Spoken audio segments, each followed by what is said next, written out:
ay binulgar ngayon ni Boying mga kababayan sa isang programa sa DCRH na kaya pala hindi makulong-kulong at maari-aresto itong si Atong dahil nabigyan ng rilong patik si Bato. Patay kang bata ka. Buti na lang talaga mga kababayan, nagkaroon tayo ng isang ombudsman na si Boying Rimulya at hindi DDS. Nako po. Di ba? Oo, Ma'am Tina Reyes and kay Ma'am Mercedes Angeles. Ayun, may love shoutout po. Kaya pala, mga kababayan, at kay Extermitech Philippines, may love shoutout Ma'am Helen Tesorero, hello po. Kaya pala mga kababayan, buti na lang no, na nagkakaroon tayo ng isang Boying Rimulya at naging ombudsman. Kasi bakit? Ayan, sabi ni Ma'am, hala, totoo pala dati vlog mo, Sir Ken. Diba, Ma'am Jana Calunya, naalala mo, na kaya nga, nung panahon na yun, na nag-react si Gretchen Barreto, na sabi ni Gretchen, paano kaya nagkaroon ng relo si Bato na ganyan kamahal?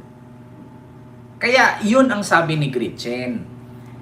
Kasi nilaglag na ni Bato si Atong nung pagdating nung iniimbestigahan na itong mga missing sa Bungero, kinampihan na ni Boying ng DOJ. Hindi pa si Boying noon mga kababayan, hindi pa si Boying noon ombudsman. Nasa DOJ pa lang. So ngayon, kaya pala matagal at hindi maaari-aresto at ang tagal na nitong kaso. 44 months daw ito, mga kababayan. 44 months na itong pinoprocess ni Boying nung nasa DOJ pa siya at hindi daw ito umusad-usad kasi nilaro-laro daw ito sa Senado. Kasi bakit? Malaki kasi ang bigay kay Bato. Eto na, mga kababayan. Ipapanood ko sa inyo na mismo si Boying nagsalita.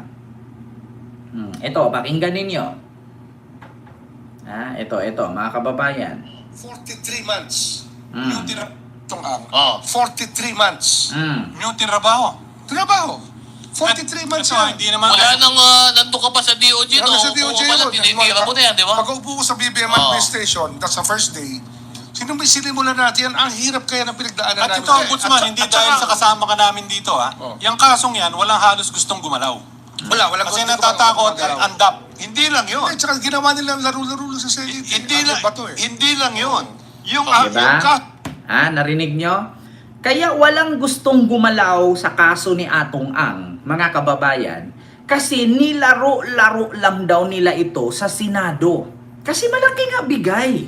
Diba? Mismo na galing kay Atong yan. Nilaro-laro lang daw nila Bato. Kung naalala ninyo mga kababayan, baka bumalik na naman tayo sa mga nakaraan na mga koneksyon. Ito sasabihin na naman ito ng mga DDS, fake news tayo. Si Boying na mismo nagsabi, kaya hindi makulong-kulong itong si Atong, hindi makasukasuhan kasi malaki ang kapit sa Senado at mga politisyan. Una, mga kababayan, inamin po ni Digong na bata niya si Atong. May video tayo niyan. Hindi nyo maitanggi yan. Gusto nyong makita? Eto na. Ma'am Mary Pagulayan, big love shoutout po. Ito mga kababayan, ito. Digong, bata, si Atong Ang.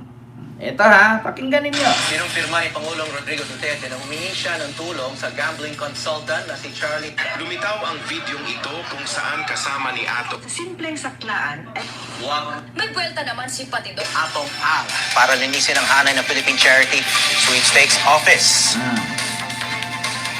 Ito si Atong, I was hearing, pinawag yan. Tinawag ko yan siya.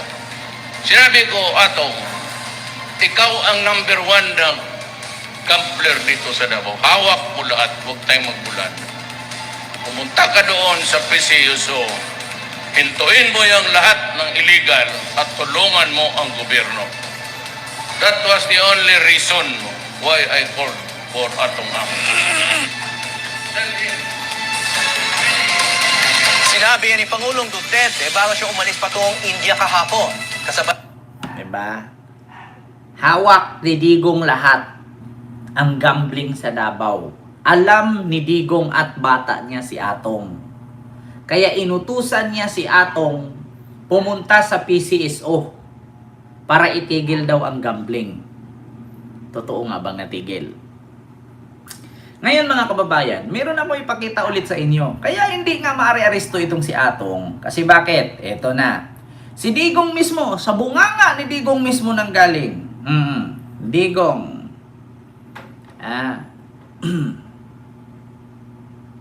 Isabong. Eto na. Hindi ko hininto kasi kailangan ng pera sa isabong ng gobyerno. I make it public now. It's 640 million a month. Ano, in years na, it's billion plus. Saan tayo maghanap ng pera ng gano'n na kadali? Kaning isabong gives government 642 million ang buwan. In 1 year, it gives the government billions. It's not the fault of the management of kanang nagsabog na. It's the fault of evil men. Sayang eh. Wala tayong pera. We're short of money. Tapos ipakulong nyo si Atong? Talagang hindi makukulong si Atong. Bakit? It give us 644.42 a month. Kaya hindi makulong-kulong.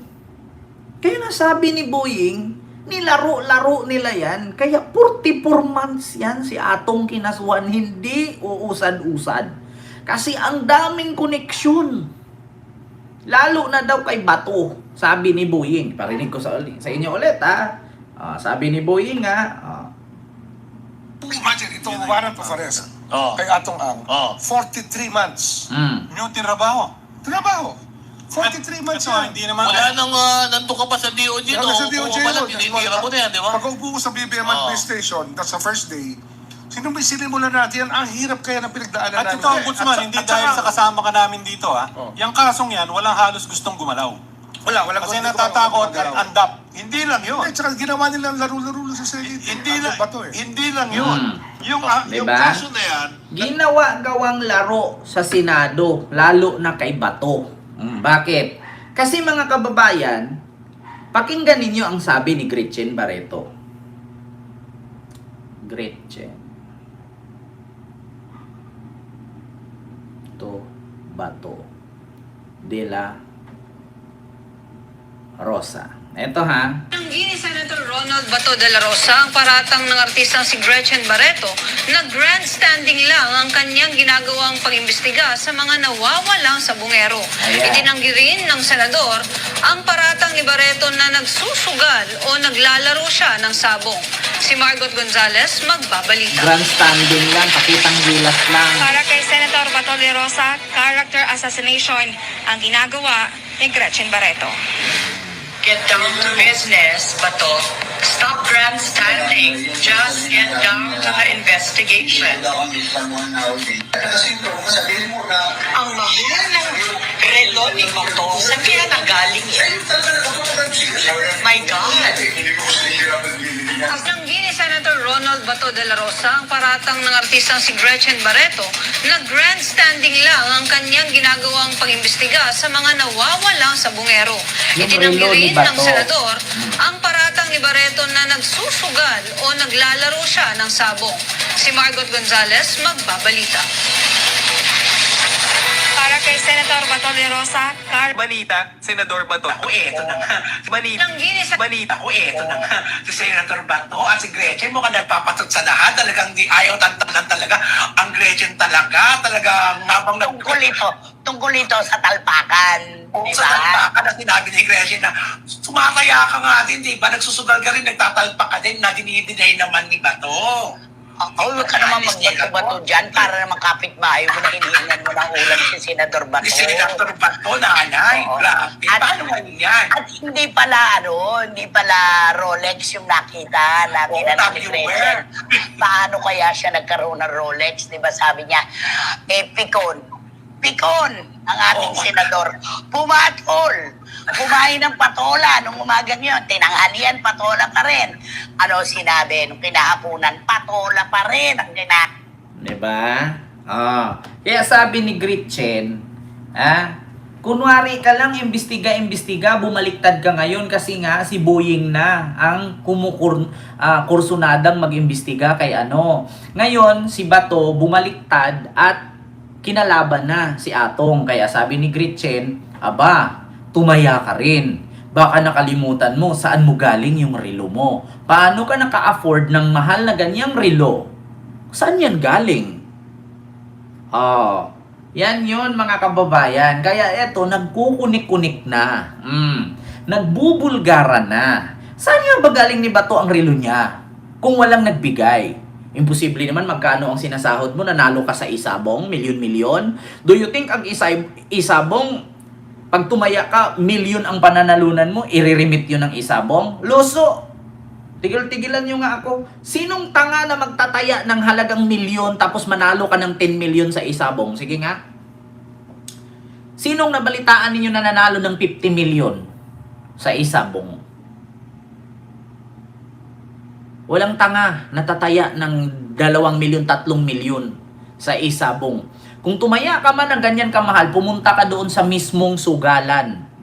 Mismong casino, pumunta ka ng Okada, pumunta ka ng Soler, doon kahit milyon-milyon. Pero yung sa cellphone, putang ina, hindi ka maglabas ng ganyang kalaki milyon. Ang tanong, saan mo galing yung relo mo? Saan mo galing yung relo mo?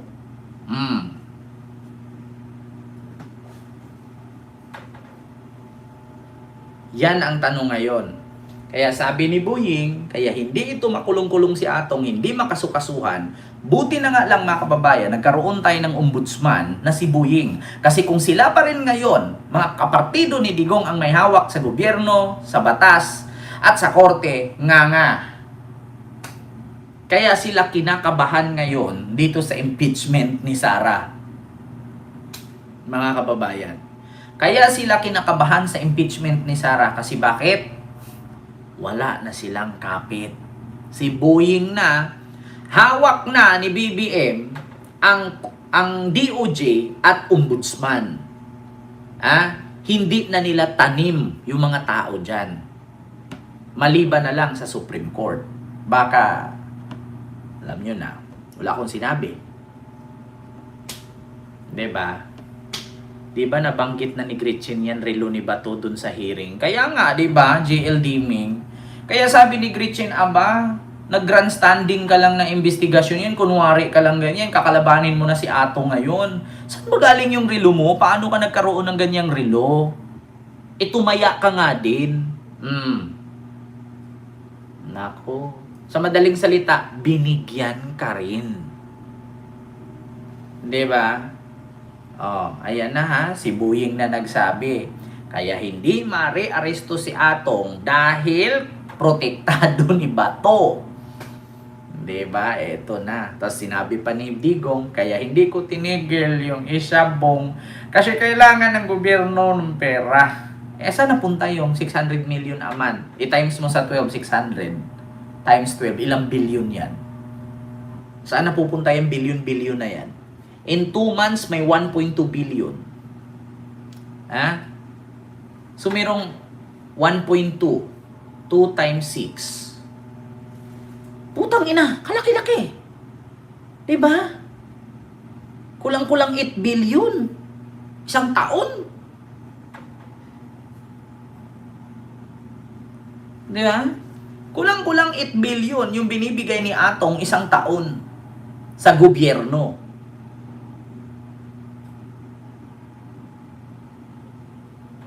Diba?